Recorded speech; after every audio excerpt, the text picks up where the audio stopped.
Hello, and welcome to the House of Purl podcast. My name is Allison, and you can find me on Etsy, Instagram, and Ravelry as Haus Of Purl. This is my very first time doing this. I've never attempted it before, and I don't know what I envisioned for it. I just wanted to see if I could do it. And in the last year, I've definitely found a lot of solace and a lot of time spent with podcasts.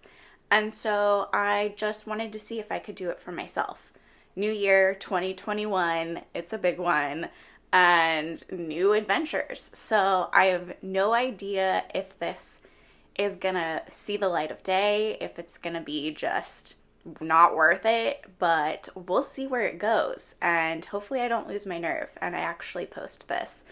I don't know if there's a need for me to be doing this podcast because there's so many great podcasters out there, but I know that you really jive with the person that's podcasting, and if you don't, then you tend to not watch them. So if someone jives with me and they watch this and they get some entertainment, then great.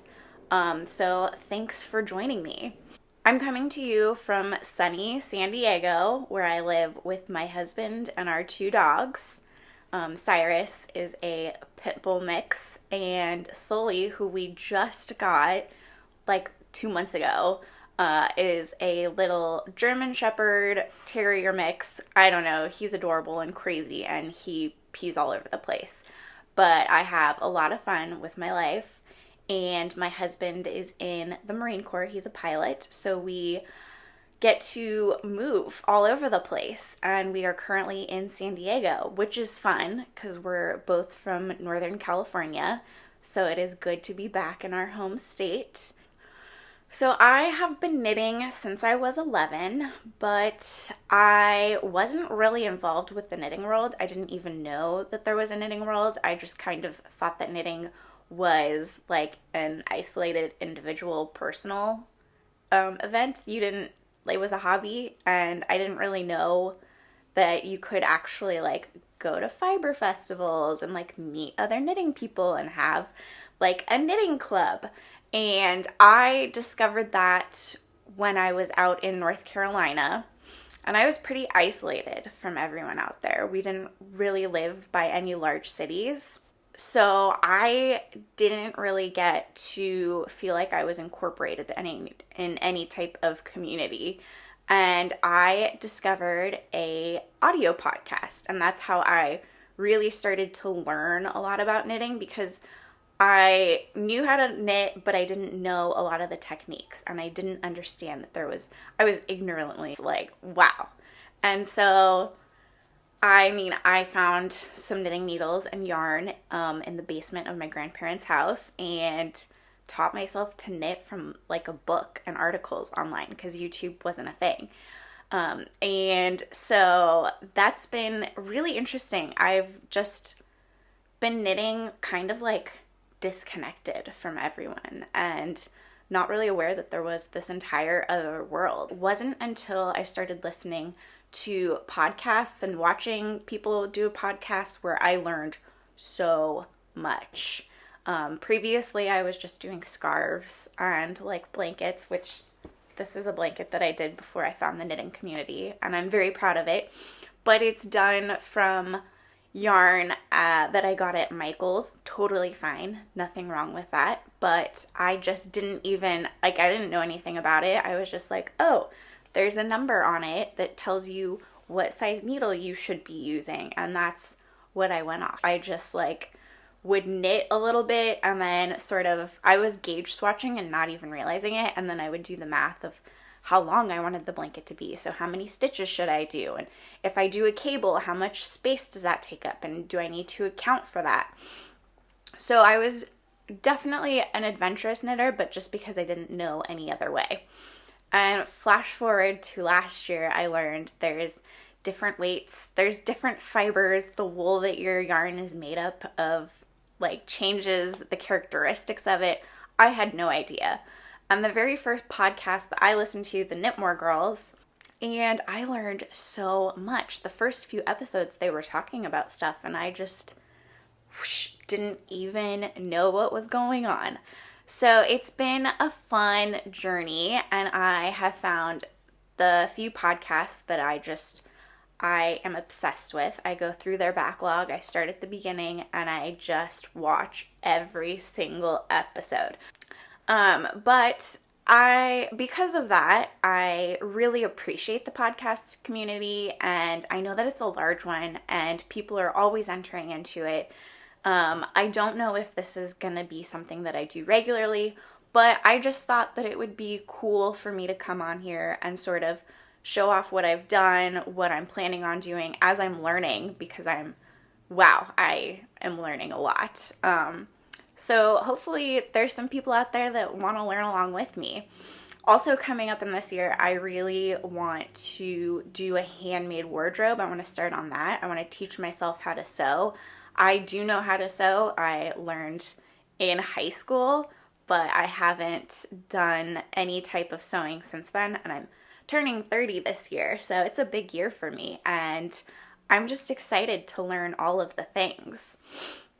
My day job is in medical equipment planning, and it's a lot of data entry-esque stuff, so I needed sort of a creative outlet, and that's where knitting came in. I picked up my needles, I was able to create things, to do things, and it's just been like a great little retreat for me, and I really enjoy it, and it's becoming quite a big part of my life and a big part of who I am. So that's been very fun.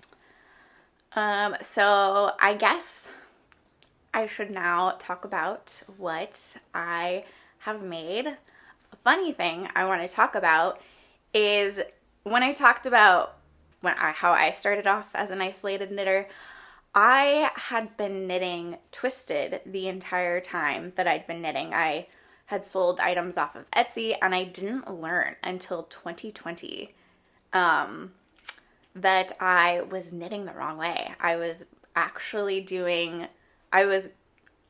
insert the needle and I would wrap the yarn clockwise instead of counterclockwise. And it's so funny because I had sort of an inkling that I was doing this, but because I didn't ever have anyone watch me, I would sit down with how to knit instructions, go back to the beginning. It's insert your needle, wrap your yarn, and it says counterclockwise. And for some reason I was like, yeah, I'm doing counterclockwise. That's not counterclockwise, Allison. That is clockwise. And so all of my stitches were sitting wrong, and I mean, it looks cool, but it definitely is not the correct way. And I was having issues doing some patterns and lace work, and that's why. So some of the stuff that I'm going to show you is knit incorrectly. And I had sort of an identity crisis when I learned this. It's okay. It's not a big deal. But on Instagram, a lovely user, when I put up a picture of my first sweater and I'm looking at it, that's what I keep looking over to the side at. When I put up a picture of it, she said, I don't know if it's true, but I can't really tell, but I think you might be twisting your stitches. And I was like, what does that mean? And she's like, it's when you knit the wrong way. Not the wrong way, but when you are taking your yarn around the wrong way. And so I panicked. I was like, what do you mean? I've been doing it wrong this entire time. And I had sold stuff, and I was currently knitting on things, and my family was like, you're a knitter. What? And so it took 20 minutes of me freaking out, having an identity crisis, I'm doing this wrong. Something that was becoming a big part of my identity. I'm doing it wrong. Am I worthy? Should I continue to do this? That was only for 20 minutes. And then I got over it and I was like, this is going to make me better. This is going to make my knitting look better. I can do so much more now. And hey, I didn't even realize it. And it was actually pretty easy for me to train myself to go the other way. And I knit so much faster now. But wow, that was a big part of 2020 for knitting. So the first thing, last year I had a goal of knitting myself a sweater, and I did it. Look at this. I did my own sweater. So this is from a merino cashmere blend. It is so soft. It is knit the wrong way. So if you know anything about knitting, when you pull your stitches, they shouldn't tighten up like that because I've twisted it the wrong way. The ribbing, this is just a twisted rib, so that looks cool. But the rest of it, not so much, but that's okay. I'm not gonna ever rip this out and redo it because that's insane. This is my first sweater and I love it. So this is merino cashmere. It's very soft. It is lovely. I love this color. I am one of those knitters that can't have scratchy yarn by my skin, which I think I'm a rare knitter. Most of them can, but I'm very picky. I'm a little bit of a princess and that's okay. So I absolutely love this. It's so soft. It's just a basic raglan for my very first sweater. So yay, go Allison. It was a lot of fun to do, and this was a big project.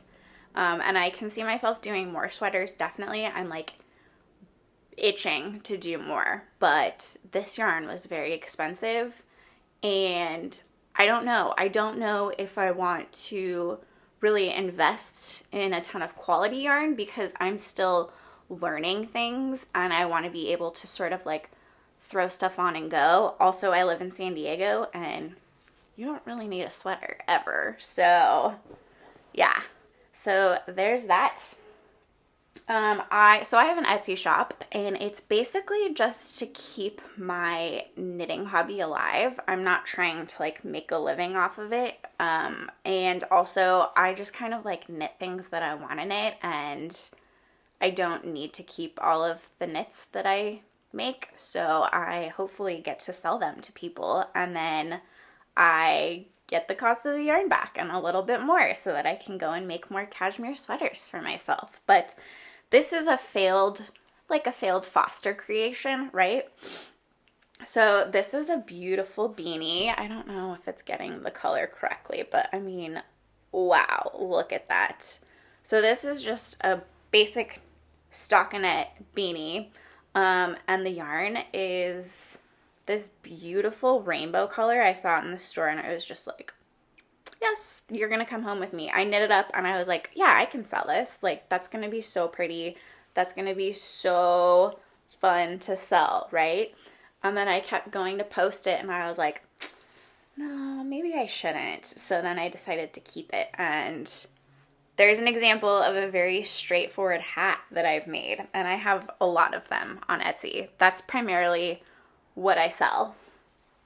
And I don't sell that much. It's a very tiny store. I only sell to friends and family so far. So that's fun. I know everyone that I'm shipping to. Makes me feel important and fun. Also, another big thing that I did last year, 2020, was I learned how to knit socks. I had knit one previously, but I didn't take good notes, and it was hard to match it up with the other one. So I decided I'm going to become a sock knitter, and I did that last year along with my first baby sweater. Not baby sweater, but my first sweater baby. So this is the first sock. I have the other one, but the puppy stole it. So he likes to pick up socks and take it all around, and I don't know where he put it. I gotta find it. But this is just self-striping. This is Knit Picks Felici, and it's just like there's not anything really exciting. It's just like a good, solid self-striping yarn, and I did an afterthought heel, and I learned so much. When I first started knitting socks, I was knitting the wrong way, and so this was like my second pair that I knit the correct way, and I went for an afterthought heel, and like I was very proud of myself. So here's a little show off. So in the next year, I really want to build up my Etsy and do a lot of other different products that aren't just beanies, because that's been primarily what I sell, and I really want to do more. I would love to sell baby sweaters, mittens, scarves, cowls, everything. And so I made a scarf for my shop, and I saw sort of a similar scarf. It was crocheted, and I just saw a picture of the, like, for the pattern. So I came up with this scarf, and I'm pretty proud of it. It's got a button and a button strap. This buttonhole got a little off center. I gotta fix that next time I make it. And you can just wrap this around, button it up, and then you can sort of like do it at whatever length. Like if you're a short person like I am, you don't have to have it like, it'll go really long, right? But if you also live somewhere where it actually gets cold, not in San Diego, and you want to double it up for extra warmth, you can bring it around. Let's see if I can do this. And tuck it in. And I just had so much fun making this, and I can't wait to do more. Like, wow, really bundled up, really warm. That's fun. So I did a cable running through the middle. I played with it several times. I didn't know exactly the type of pattern I was going to do. And then I just eyeballed. I did this short row, a rounded end. It's a little fussy, I don't know, but I was pretty proud of it because I was just making it up as I went along. So look forward to more stuff like that. So I want to talk really quick about the sewing that I'm planning on doing in the next year. I am planning on I wear a lot of dresses, a lot of dresses. I think I can also get a lot of use out of skirts also. And I work from home all of the time, even pre-COVID. I started in the middle of COVID, but I was hired as a remote employee. So I want to be excited about my clothes because I find that I really just throw on sweatpants and pajamas every single day, and that's getting a little old. And I know everyone is doing that because of the pandemic, but I love fashion, and I sort of feel like I haven't been indulging in fashion. So learning to sew and starting to sew, I think, is really going to help with that. So the first thing I'm going to try is a very easy Vogue pattern. It is VP 645. I'm going to try to do this center short one. This is fabric just from Joann. So this is from Halloween. I've been like really gung-ho about this since Halloween. That's when I decided I'm gonna do this, and it's January and I still haven't started. But so it is a blue rose print with these beautiful little spider webs that are kind of like a silvery gray but almost look gold, and when you really look at it, I don't know, but I love it. It's Halloween, and Halloween has a special place in my heart. It's one of my favorite holidays. So I'm going to do the skirt with that, and I'm very excited. I will report back how that goes. We'll see. And then my other thing is I want to make a knitting project bag. So, I want to practice sewing, so I might as well make something that's going to be useful and practical for me. So I'm going to be making just this easy little McCall's accessories, and I'm going to be doing this bag first. And I bought a lot of fabric for it, so I'm going to be making 2 different ones. Lots of projects, lots of knitting. So I have this beautiful fabric. Like, look at this Art Deco beautiful fabric. Ooh, wow. I'm obsessed. I'm excited to do that. And this is also kind of Art Deco-y. This is more of a canvasy type outside. Really, like, it holds up. I've made a couple purses just eyeballing them.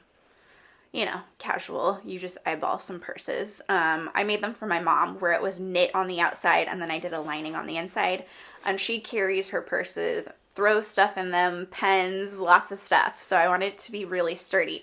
So I used a similar fabric to this. I don't know what kind of fabric it is, but I know that it's going to hold up really well. And like, again, that's pretty Art Deco-y also. Sensing a theme here.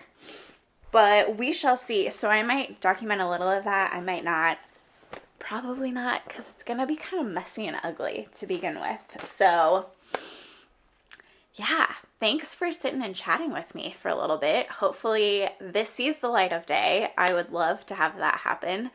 I hope to extend this to all of the different hobbies that I take up. I do a little bit of embroidery. I just started doing some cross stitch. I bake bread regularly. I bake. I would love to garden, however, we rent. And so getting a garden going in a rental and just to leave it in a couple years sounds not so fun, but I am itching to do all of the beautiful domestic stuff. So hopefully this is the start of a lovely journey, and thank you for sticking around and chatting with me, and I hope that you're staying safe and have a happy new year, and make sure that you take some time every day to do something that makes you happy. All right, bye.